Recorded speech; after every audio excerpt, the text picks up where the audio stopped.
I messed up. I wiped out the entire stream.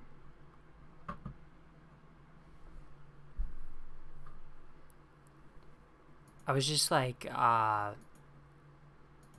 using my feet and I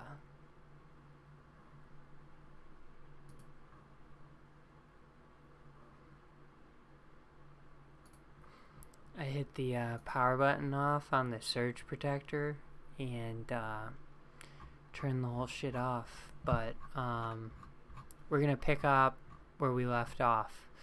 So I said Islam's gonna be the champ. I think at 135 we're gonna use Volkanovski. He's gonna be the champ. That's gonna be the champ. I think Ilya could potentially insert himself into that conversation. Arnold Allen, I like the value on him. But I just love Volkanovski. I think he's another level. I think we could see an interim championship awarded. Are Emmett and Rodriguez fighting each other? I think they are. Makes a lot of sense. So, I mean, we'll see what happens. But I have to think Volkanovski would be the favorite against anyone listed here.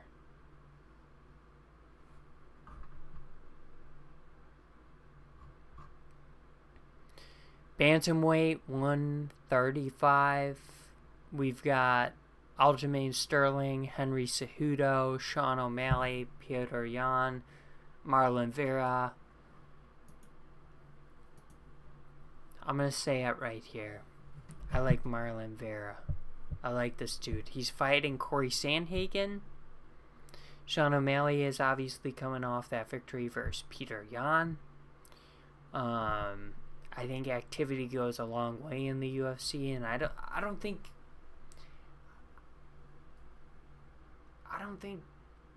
Sean's not gonna get the opportunity necessarily, but I don't know if Sean beats an Aljamain Sterling or a Henry Cejudo, like someone who's just gonna wrestle the whole time. I don't know if he wins that type of matchup.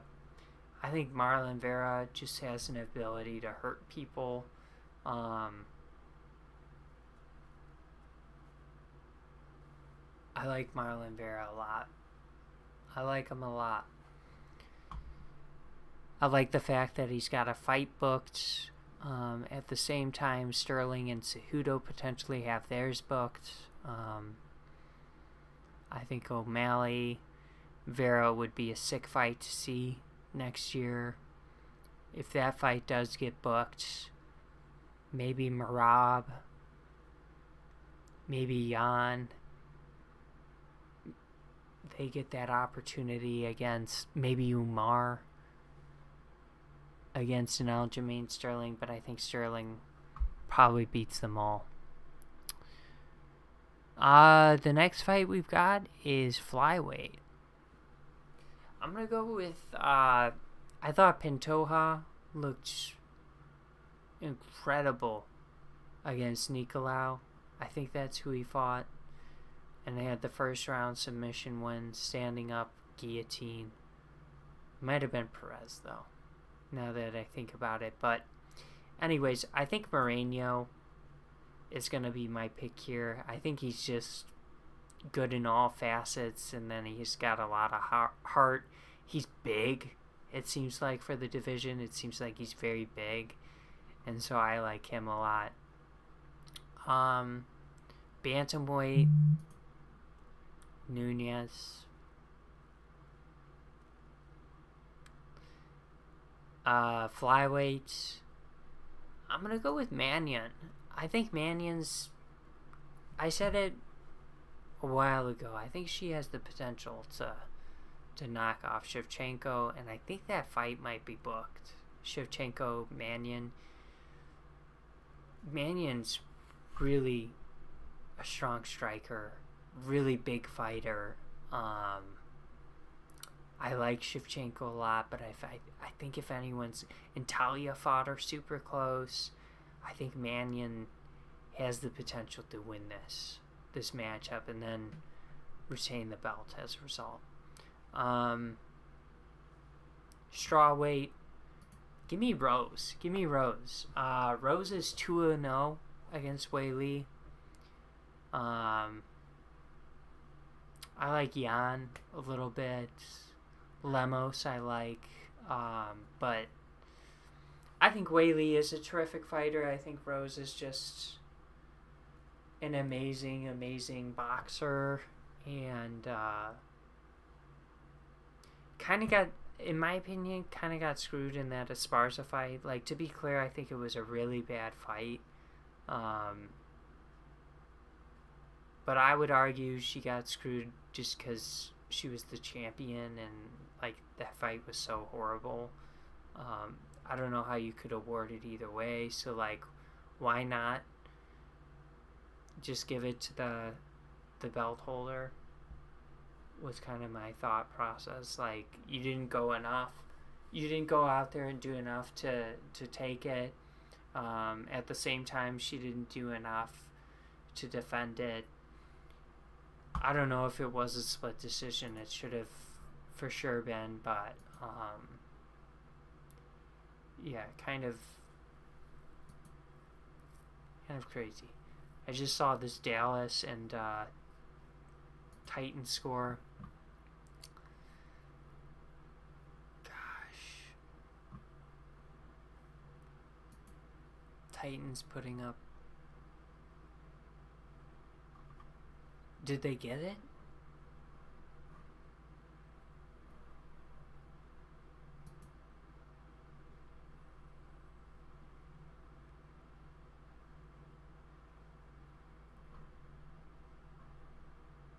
Robert Woods for 7 yards and a touchdown.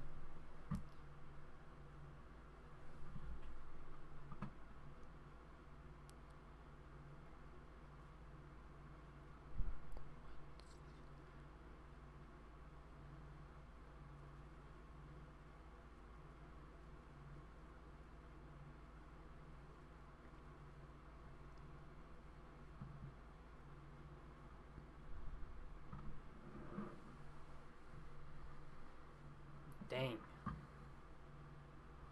I don't know. I don't know about Dallas. Like, did they beat the Eagles and last week? Sure. Who did the Eagles have at QB that game? Gosh, I don't know. So Dallas in the first round, as the playoffs currently set, Dallas would play, Vikings would play 1, 2, 3, 4, 5, 6, 7, 8. Vikings would play the Seahawks at home. Tampa would travel to San Fran. Wait, Dallas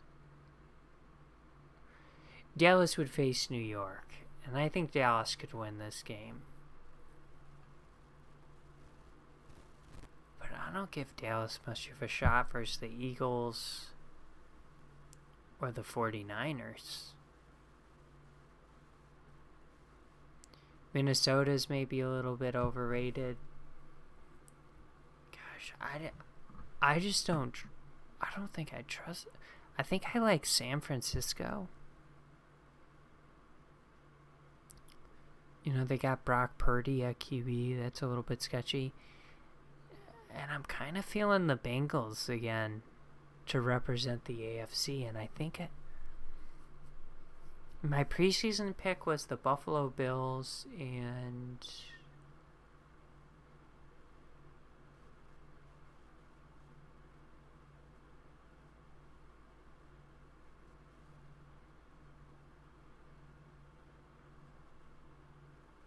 I can't remember who my NFC was. It definitely wasn't the Eagles, Vikings. It wasn't the 49ers. It may have been Dallas, but I'm skeptical of that. I'm thinking it was Tampa Bay. I liked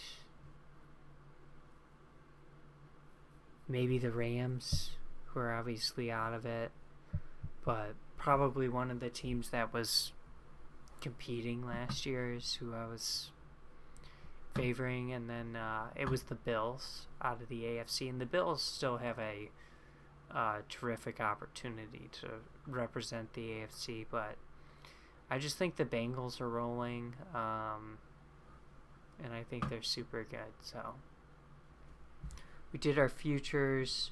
Let's talk about plans for the 2023 show. No, let's first talk about who I'm looking forward to seeing most in 2023. I'm looking forward to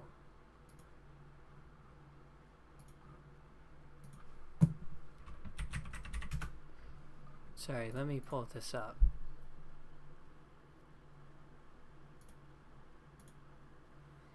I'm looking forward to Pantoja, Cape Makayev at flyweight, bantamweight. I think I downloaded this actually, but let's just pull it up this way.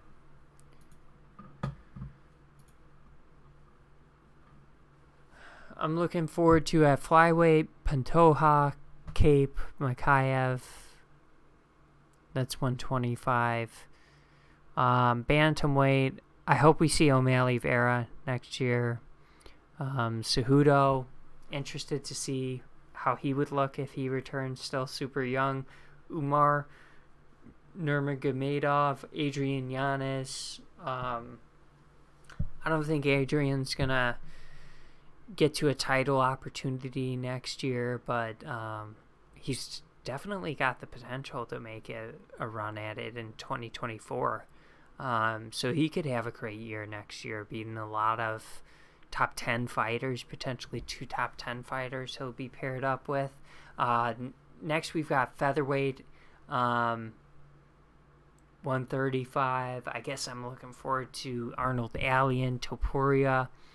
Depending on what happens with Cejudo at 135, I think he would move up to 145 and go for that triple UFC champion status.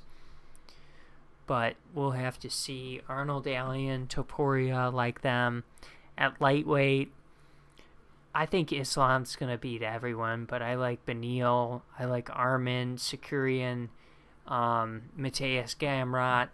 Jalen Turner, someone in the top 15, borderline top 15 that I'd like to see more of. At welterweight, I like Hamzat, Chimaev, and Shavkat Rachmanov.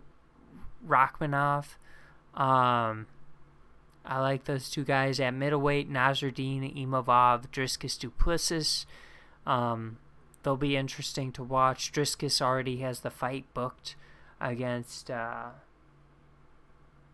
Brunson. And Nasruddin, we'll see him fight Gastelum.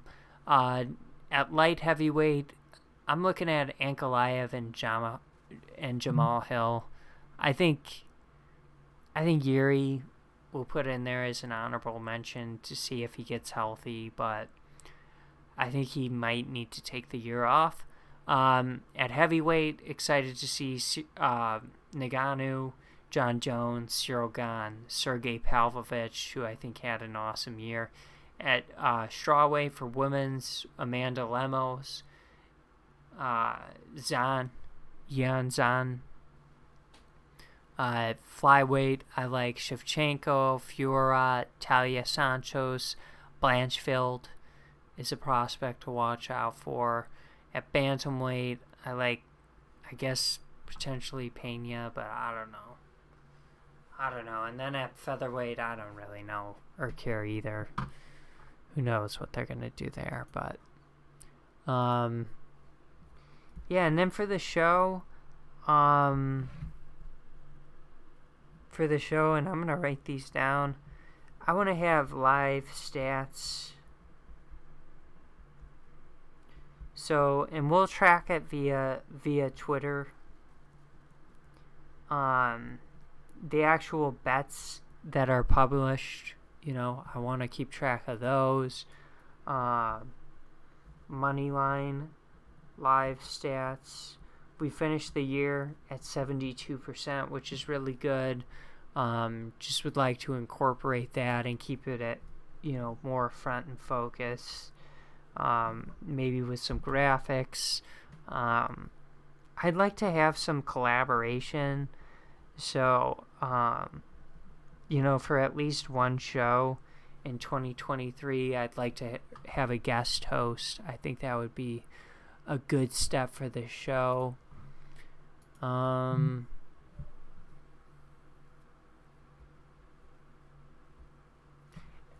said 125 subs, which, by the way, if you haven't already subscribed to the channel, like the video, it helps me out reaching more people, and I appreciate your support.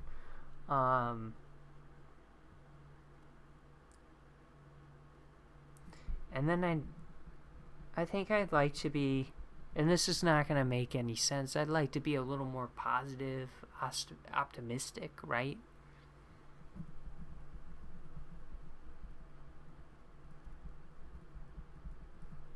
A little more optimistic, just about the general state of affairs in the world. We do a lot of trending topic review, and I try to keep it positive, but I want to be more positive.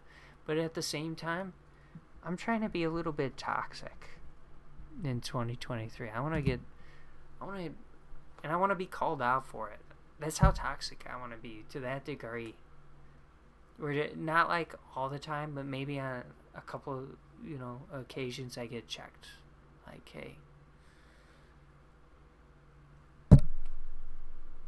you're being toxic.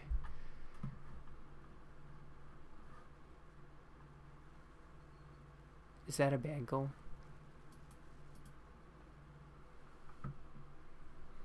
It's debatable. I don't think it's a bad goal at all. To step on a few toes next year, I think that's a pretty good approach. Yeah, I think we're gonna wrap up the stream today. I don't really want to do trending topics.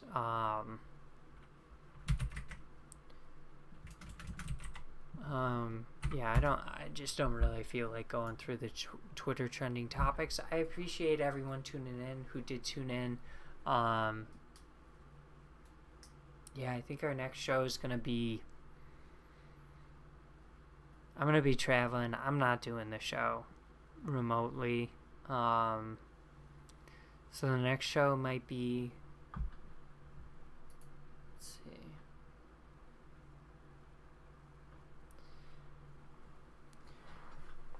I'd say the 7th or the 8th we'll do a show. I think for NFL. And then we've got fights on the 14th, so we'll do it again for sure on the 13th. We'll have our show. Yeah, maybe the 7th or 8th we'll do an NFL show. I think that's possible. Alright, I'm going to call it an episode. I appreciate you tuning in. It's my music page. I appreciate you tuning in. Please like the video, subscribe to the channel. I appreciate the support. Happy New Year. Happy end of 2022. Best of luck in 2023.